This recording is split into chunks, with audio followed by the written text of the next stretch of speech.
Primer movimiento. Hacemos comunidad. La mesa del día. Un colectivo de 12 organizaciones nacionales e internacionales denunció violaciones graves a los derechos humanos de migrantes por parte del Estado mexicano.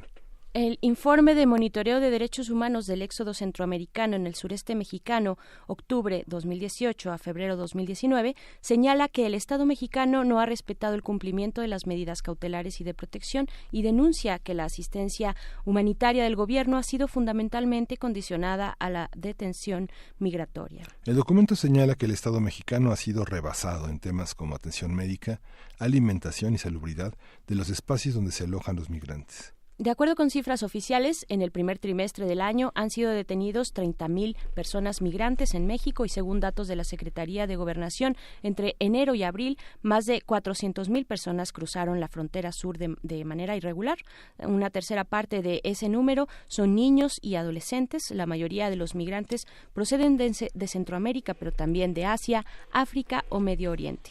El gobierno mexicano, a través de la Secretaría de Gobernación y el Instituto Nacional de Migración, ha insistido en el registro ordenado de los migrantes que ingresen a nuestro territorio como una precondición para que el gobierno pueda proteger sus derechos humanos. Ayer el Instituto Nacional de Migración informó el reinicio de las actividades regulares de servicios migratorios de la oficina ubicada en Tapachula, Chiapas, que había sido temporalmente cerrada debido a los daños causados por una irrupción violenta de personas migrantes el pasado 15 de marzo. A partir de las denuncias sobre lo que sucede en la frontera sur en términos de derechos humanos, vamos a hablar sobre cómo funciona nuestra frontera sur en términos geopolíticos, cómo nos colocamos hoy entre Centroamérica y Estados Unidos y qué papel deberíamos adoptar en términos humanitarios y diplomáticos. Para ello nos acompañan Iván Francisco Porras Gómez, doctor en Ciencias Sociales y Humanísticas por el CESMECA, realizó una estancia postdoctoral en CIMSUR de la UNAM, actualmente es investigador asociado al Grupo de Estudios de Migración y Procesos Transfronterizos del Colegio de la Frontera Sur, en Ecosur Conacit, Unidad Tapachula, también es miembro del SNI Conacit. Bienvenido, doctor Iván Francisco Porras, muy buen día. Hola, ¿qué tal? Buen día. Miguel, Berenice. Gracias. Está con nosotros también la doctora Carmen Fernández Casanueva. Ella es directora regional de CIESA Sureste. Ella es investigadora en temas de dinámicas fronterizas, transnacionalismo, migración y movilidad urbana. Doctora Carmen Fernández, gracias por estar con nosotros. Bienvenida. ¿Qué tal? Buenos días. Muy buenos días. Doctora Carmen, pues preguntar primero por un panorama de lo que ocurre en esta región, en nuestra frontera sur, de las dinámicas, de los flujos, de lo que se conecta ahí y cómo se ha modificado, cambiado estas dinámicas frente a las nuevas formas migratorias que estamos viendo en los últimos días. Sí, bueno, la migración centroamericana no es algo nuevo. No es algo que empezamos a ver desde octubre, que fue la primera caravana. Es algo que inicia desde la última década del siglo XX, bueno, desde antes, porque hay un vínculo muy claro entre Estados Unidos y Centroamérica. Empieza a exponenciarse a partir de esta década de los 90, cuando empezamos a ver mucho más esta migración centroamericana de El Salvador, de Honduras, de Guatemala hacia Estados Unidos. Entonces ya llevamos muchos años con esto. Hay una presencia de centroamericanos en nuestro país desde entonces, no solamente atravesando, sino ya asentándose en diferentes partes de territorio mexicano, principalmente en entidades de Chiapas, después de Tabasco. Y bueno, ha sido normalmente en todo este tiempo una migración clandestina, principalmente indocumentada, muy relacionada al tema de, bueno, necesidad económica, migración económica. Pero en los últimos años, podría decirse como a partir de 1913, empezamos a ver que cada vez más claramente un vínculo con la violencia. La migración empieza a ser no nada más por causas económicas, por mejorar condiciones de vida para las personas migrantes y sus familias, sino también por causas de violencia. Entonces esto no es nuevo. Lo que cambia y lo que llama la atención ahora pues son este cambio de estrategia, ¿no?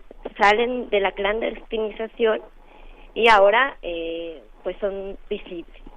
Pero si uno revisa las estadísticas de años atrás, pues han habido migraciones, pues vamos, que no hay una gran diferencia de antes de octubre y después de octubre, ¿no? Lo que cambia y que es muy sorprendente para muchos, pues es lo que se llama el éxodo, esta masiva migración visible, claramente visible, de un grupo tan grande, ¿no? O de varios grupos muy grandes, es lo que ahora podemos percibir, ¿no? ¿Tú estás de acuerdo, Iván Francisco Porras, con este comentario?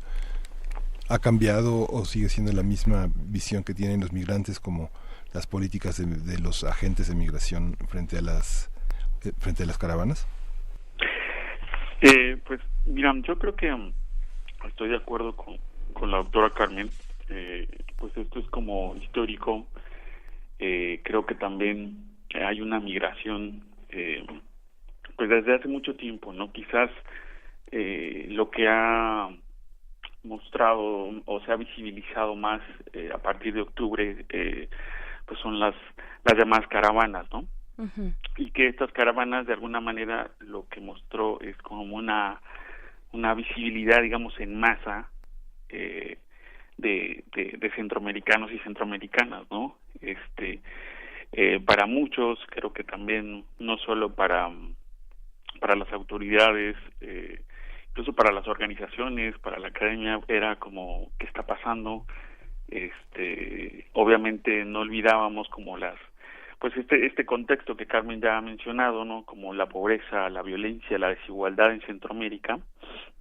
Sin embargo, yo creo que en este momento también no hay como una claridad también en términos de una política migratoria. No lo ha habido, uh-huh. ¿no? Creo que también para los mismos migrantes es como este anuncio como de las puertas abiertas pues causó también como mucha esperanza también, pero a la vez pues se encontraron con otra realidad nuevamente compleja, ¿no? Y sí. Una realidad también que lo que hemos visto es justamente una posición del Estado también nuevamente de un control y un mayor control en ciertas regiones, pero que también yo siento que hay como han estado como surgiendo también voces que se preguntan qué está pasando en Centroamérica otra vez. Claro. ¿Qué está pasando? Siguen siendo la violencia y la pobreza, pero ¿qué tenemos también en estos estados?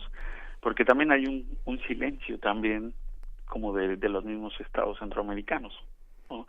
Yo he señalado que quizás eso es lo que en lo personal creo que más me preocupa, ¿no? Porque pareciera que entonces toda la responsabilidad es del Estado mexicano, pero no hay como también en ese contexto como algo, algunos acuerdos o digamos como otras cuestiones, otras medidas de protección también desde los estados centroamericanos o que estén haciendo algo también en ese sentido, ¿no? Claro, yo quisiera proponerles hacer una especie de acercamiento hacia la vida cotidiana, lo que sabemos y ya lo han mencionado y es bien sabido que corre siempre y desde hace mucho tiempo, décadas y décadas, ha corrido sobre las vías de la migración, la vida cotidiana en esta particular región, esta región tan singular de nuestra frontera sur, que tiene una gran presencia de comunidades originarias, comunidades con gran arraigo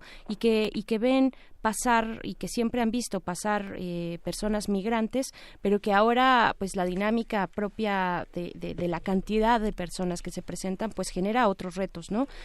¿Cómo se está viviendo? ¿Cómo ha cambiado la vida cotidiana? ¿Cómo han sido aceptadas las personas migrantes en su paso por este primer filtro, la frontera sur en nuestro país? Doctora Carmen. Sí, bien.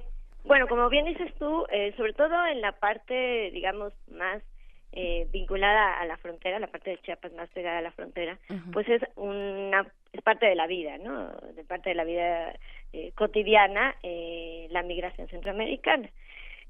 Sin embargo, pues a este nivel masivo, pues no se había visto. Tapachula en particular y la región del Soconusco se ha convertido en un cuello de botella, justamente por esta digamos desarticulación o caos en las decisiones del Estado.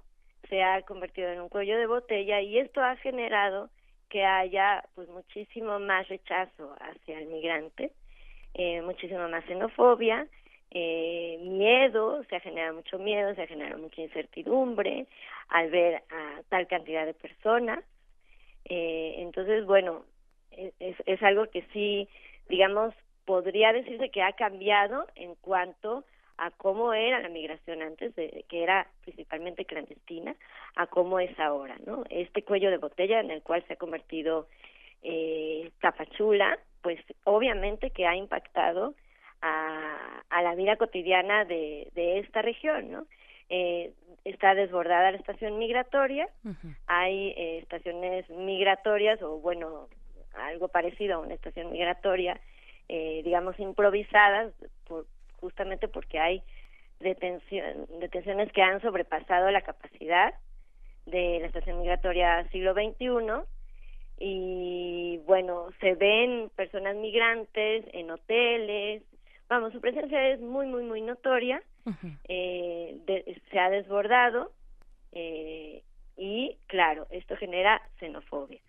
Ahora, justamente porque las deportaciones, las detenciones han aumentado y el control en la línea fronteriza ha aumentado, pues también ha irrumpido en la vida cotidiana transfronteriza, ¿no? La vida transfronteriza es una vida muy dinámica, en donde Guatemala y el Soconusco, Ciudad Hidalgo, Tapachula, están interrelacionados económicamente, comercialmente, socialmente, culturalmente, y esta, digamos, escalada de control, pues sí ha irrumpido en la vida cotidiana, ¿no? Claro, doctor Iván. Claro, doctor Iván Porras, ¿cuáles son estos retos? ¿Cuáles son los retos que enfrenta la sociedad y qué se está viendo en el actuar ya nos adelantabas un poquito, en el actuar de las autoridades migratorias?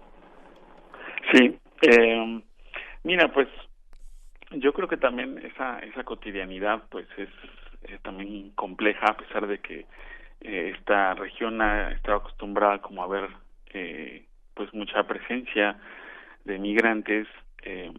Digamos que también hay como ciertas problemáticas de pronto que se van reflejando o que los mismos medios de comunicación locales están incentivando también. Digamos una idea, un imaginario también del migrante, una representación de ese cuerpo migrante, y que también hay una gran diferenciación. Me parece que también hay un asunto ahí importante que en la cotidianidad de Tapachula de pronto se ve que hay como, en el caso de los centroamericanos, pareciera que siempre hay una disputa con los locales o ellos están pensando siempre que los problemas y la delincuencia aumenta porque están ellos, pero también ahora tenemos a cubanos, a africanos, que de pronto sí están en hoteles en muchos espacios y que está generando, digamos, también un tipo de economía, digamos, de la que no se habla, y muchas veces los locales también como que no observan eso también, esta manera de cómo, digamos, se están como de alguna manera como en algunas ocasiones aprovechando y en otras también como con una mayor sociabilidad, digamos, como con otras personas. Ahora, los retos, yo sí quisiera insistir también que aquí pues hemos pasado nuevamente como en términos de la llamada protección, nuevamente como esta criminalización también de los migrantes. Ahora lo que vemos es que En algún momento se había anunciado que los retenes iban a desaparecer, o no iba a haber mayor control, digamos, en esta región del Soconusco, pero nuevamente aparecen ya los retenes, la presencia, ¿no?, de la Policía Federal, de la Gendarmería, ¿no? Y que esto, digamos, también ha causado, ¿no?, como cierto temor, incluso a veces como enfrentamientos ya directos, ¿no?, con la policía, y que de alguna manera refleja también que hay un gran problema, al menos donde yo identifico, es que no hay una claridad, ¿no?, entre las posturas incluso de los mismos funcionarios, ¿no? Mientras Ebrard puede decir una cosa en la mañana, en la tarde Olga Sánchez Cordero dice otra y Andrés Manuel dice otra, en fin, no hay una claridad sobre qué se está haciendo y qué se quiere hacer, ¿no? Por eso yo no creo que en ese sentido, pues el reto primero tendría que ser que el gobierno mexicano tuviera una claridad en cuál es la postura. Que se no pongan hay una de acuerdo. postura, es incongruente a veces como mucho de lo que se está haciendo también en esta frontera sur. Claro, doctora Carmen, ¿qué es lo que se está observando en los retenes, en estas unidades de autoridades migratorias donde reciben? ¿Cómo se están, cuáles son las condiciones que se están poniendo a las personas que quieren cruzar nuestro país? ¿Qué decir al respecto? Sí, bueno, yo quisiera resaltar algo y un poquito siguiendo lo que dice Iván, ¿no? Bueno, para contestar rápido esta pregunta que tú me haces, pues bueno, las condiciones es de detenciones, se ha exponenciado las detenciones, en 4 meses, de manera oficial, en teoría han entrado 54,000 personas, pero bueno, se han detenido a muchísimas, ¿no? Muchísimas personas. Hay algo que me parece muy importante. Uno es que que haya una mayor claridad, como dice Iván, una mayor claridad en estrategia, porque hay una crisis institucional en donde día a día se cambia la estrategia, no hay un plan, no hay ninguna articulación clara. Entonces esto genera caos dentro de las mismas autoridades, también los organismos internacionales, la sociedad civil, genera mucho caos en qué se va a hacer. Día a día se tiene algo nuevo. Y esto, pues no solamente afecta a las instituciones, sino que afecta a miles de personas, por un lado. Y por otro lado, a mí me parece muy importante que haya un reconocimiento de que esto es una crisis humanitaria. Si el gobierno mexicano no reconoce que hay una crisis humanitaria, entonces no va a haber un apoyo claro, contundente de organismos internacionales, de gobiernos de otros países para que manden ayuda. México necesita ayuda y muestra hacia afuera que tiene todo bajo control, pero en realidad están sobrepasados y sí necesitan apoyo internacional.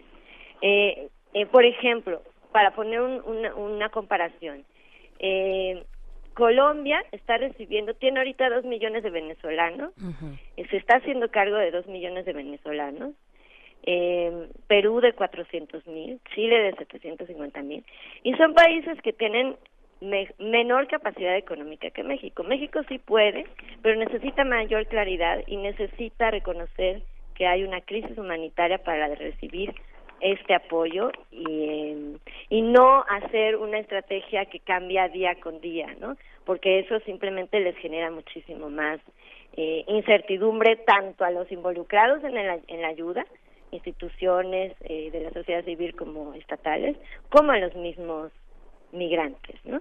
Claro, si tuviéramos que compararlo con las dinámicas, las estrategias que aplicaba el gobierno anterior frente a lo que está ocurriendo ahora, porque a mí me parece pues que lo que mencionan es no hay estrategia, no hay un plan claro a seguir. Entonces, ¿qué es lo que se está haciendo? ¿Qué se está aplicando? ¿Qué es lo que se está viviendo día con día? Las autoridades migratorias pues reciben órdenes también para en un mundo ideal pues se aplicarían, pero finalmente tienen que resolver con los pocos recursos con los que puedan contar y tener a la mano, ¿no? Iván Porras. Sí, Mira, yo aquí creo que también en un primer momento pues esperaba, ¿no? Como que y pues yo creo que imaginamos muchos que la situación podía cambiar con este gobierno, ¿no? Uh-huh. Sin embargo, también como bien acabas de decir, el tema de los recursos, pues es un elemento que comienza a jugar, ¿no? Porque Comar, digamos, en ese sentido hay una reducción de su presupuesto, y encuentras a una institución como el Instituto Nacional de Migración con una cantidad de problemas también de corrupción, ¿no? Uh-huh. Lo que evidenció hace poco con los cubanos nuevamente es como ciertas redes que algunos, no todos, funcionarios tienen, ¿no? De complicidad también, ¿no? Uh-huh. Y me parece que también es un problema encontrar, digamos, por un lado, una institución como si estuviéramos hablando como del instituto, si se tuviera que volver a desmontar y hacer como lo que hicieron en un momento. Olga Sánchez Cordero apuntaba a eso, ¿no? Uh-huh. Como generar, digamos, otra dinámica dentro del instituto, incluso también aquí en el siglo XXI no hubieron como cambios en el espacio y todo, pero que de alguna manera pues eran como pequeñas simulaciones también de lo que se quería hacer, ¿no? En efecto, yo creo también que lo que tenemos ahora con este gobierno es una poca claridad de qué se quiere hacer, ¿no? Y nuevamente aparece como esta idea del patio trasero, ¿no? De Estados Unidos, ¿no? Uh-huh. Porque ahora tenemos como una posición ahora de contención, si ya no hay, no se tiene control de la región del Soconusco, ahora parece que subimos al Istmo y por ahí podríamos frenar. Entonces, es decir, no hay una claridad también, nuevamente, y más bien estamos atendiendo como pareciera que otra vez geopolíticamente a una condición del patio trasero o de esa frontera que Estados Unidos siempre ha querido controlar, ¿no? Que es la frontera sur de México, ¿no? Uh-huh. Entonces, yo creo que esto es muy importante para entender también como las condiciones no solo nacionales sino regionales e incluso aquí a nivel municipal, ¿no? Al principio se inició el actual gobierno es también de Morena y comenzaron con toda una política reflejada de lo nacional, como de tratar a los migrantes en términos más humanitarios,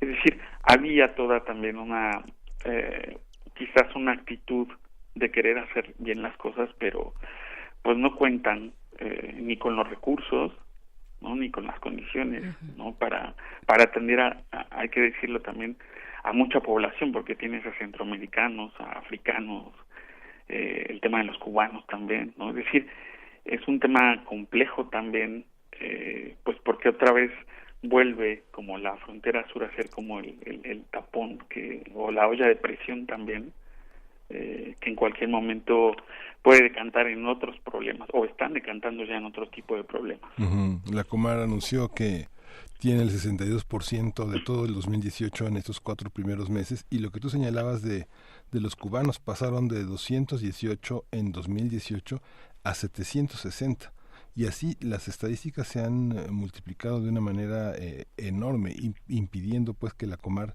tenga los recursos para las estadísticas de años anteriores. Si uno piensa 2011, 2015, 2017, 2018, pues están muy muy por encima de las expectativas de la migración que años anteriores, ¿no? Sí, así es. Doctora Carmen, ¿cómo, cuáles son, igual, abonando en estos retos puntualmente los que se tienen, en tanto, y también mencionar el acompañamiento de las organizaciones civiles que han estado ahí, las locales y las internacionales, algunas que han hecho también el llamamiento desde Naciones Unidas, ¿no? ACNUR, por ejemplo, sí. En fin, ¿cuál es el panorama que se tiene para hacer frente a un reto conjunto de atención a esta población. Estoy pensando desde condiciones de salud, de evitar deshidratación de los niños, de las niñas, mujeres que llegan con un embarazo en alto avanzado, pues personas adultas. ¿Qué es lo que se está viendo en estos términos de atención humanitaria, los retos humanitarios que tiene México con esta población? Pues bueno, el reto es muy grande. Principalmente, y lo reitero, es la necesidad de tener una mayor claridad en el plan de acción. Porque si se cambia de un día para otro la estrategia, entonces es muy difícil poder tener una articulación clara entre las organizaciones de la sociedad civil, las instituciones gubernamentales, las organizaciones internacionales. Es muy importante tener una claridad de cuál es la estrategia, qué se va a hacer, y una claridad también no de inmediatez, ¿no?, sino de algo mucho más a largo plazo, en donde de verdad se piense esto como una situación que no se va a ir de un día para otro, y no se intente resolver a partir solo de deportaciones o de desgastar a las mismas personas, poniéndolas en situaciones pues muy, muy, muy difíciles, como dices tú, de insalubres, donde no se dan abasto para atender el tema de salud. Es, yo creo que muy importante, primero que nada, que se reconozca que esta es una migración por violencia, que muchos de estas personas pudieran ser susceptibles a refugio, y se tiene que dar muchísimo más apoyo financiero a la Comar, porque es muy incongruente que se le haya reducido el presupuesto a la Comar cuando tenemos esta situación. Entonces sí es muy importante que se vea un plan a largo plazo, que se apoye más a la Comar presupuestalmente, y que haya un reconocimiento de que esto es una migración por violencia, que la gente está huyendo por violencia, que no solamente con el apoyo económico, apoyo al desarrollo económico de Centroamérica se va a resolver. Es una situación por violencia, se tiene que reconocer la necesidad de ayuda. El gobierno mexicano tiene que reconocer de que no tiene todo bajo control, que necesita ayuda de la comunidad internacional, y yo creo que es una oportunidad para el gobierno mexicano de tener un liderazgo en las negociaciones a nivel regional, porque como bien decía Iván, pues esto no nada más es un asunto mexicano, es un asunto de la región, y es una oportunidad para el gobierno mexicano tener un liderazgo en este sentido, y no tratar de decir tengo todo bajo control, porque no tienen todo bajo control. Es claro que no lo tienen por estos cambios de un día para otro en la directriz de la política. Utilizar, por ejemplo, las visas humanitarias y después dar tarjetas de visitante local. Las tarjetas de visitante local son utilizadas o han sido utilizadas desde hace mucho tiempo para los visitantes guatemaltecos por esta dinámica transfronteriza. Esa es la lógica de estas tarjetas de visitante local.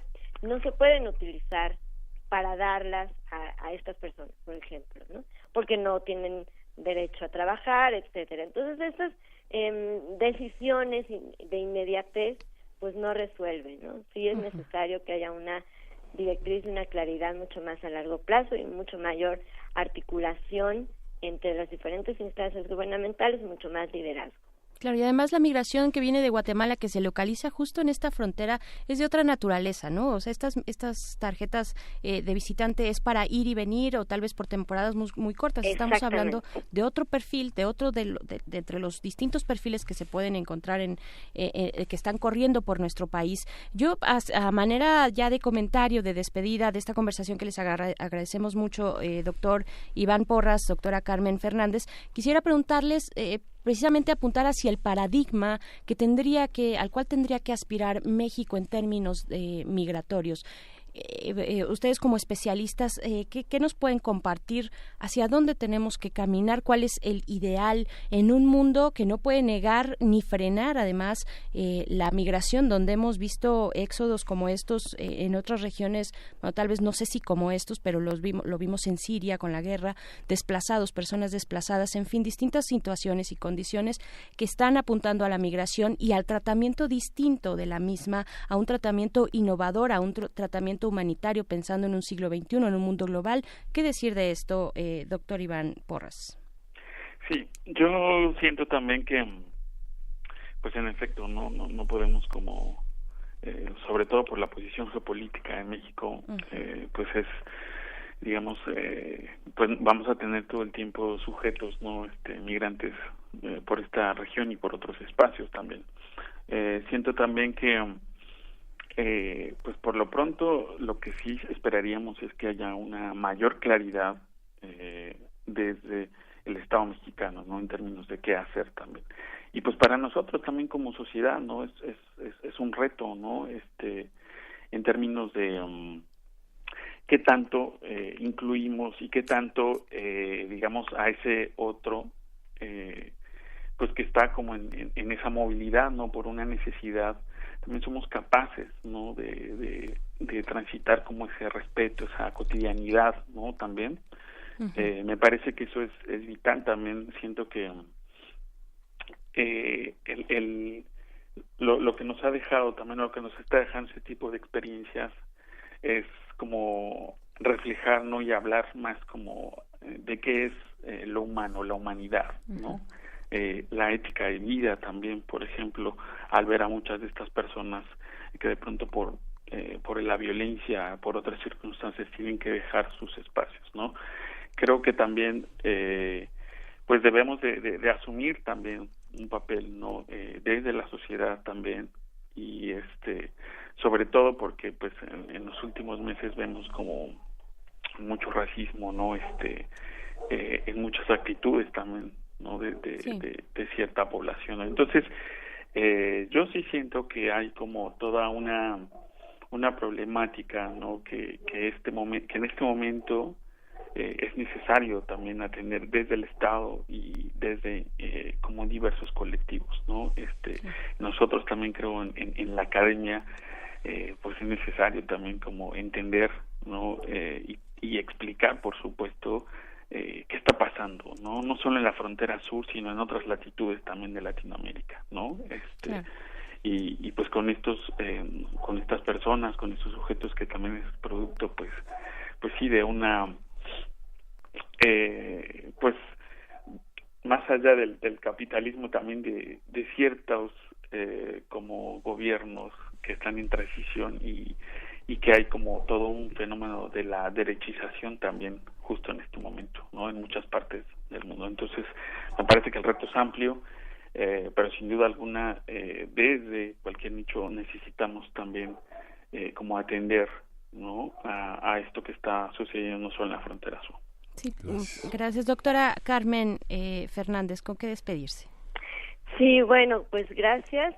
Yo quisiera solamente despedirme con la idea de no mirar solamente lo que está pasando aquí, porque luego perdemos la dimensión, ¿no?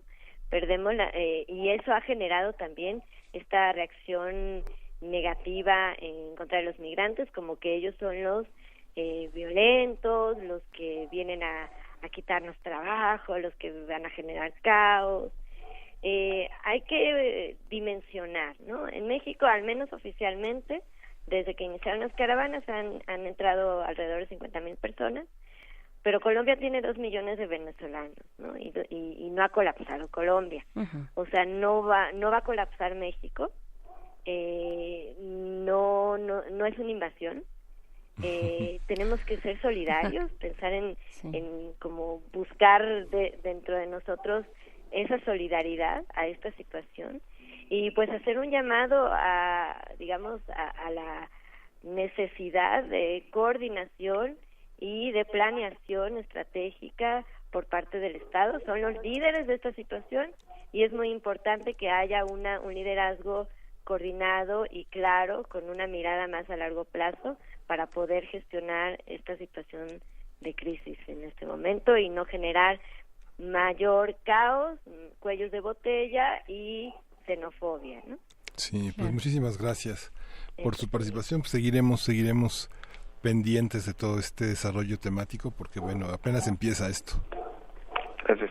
Muchísimas gracias, doctora Carmen Fernández. Gracias, doctor Iván Francisco Porras. Muy buen día. Gracias, hasta luego. Hasta pronto. Muchas gracias.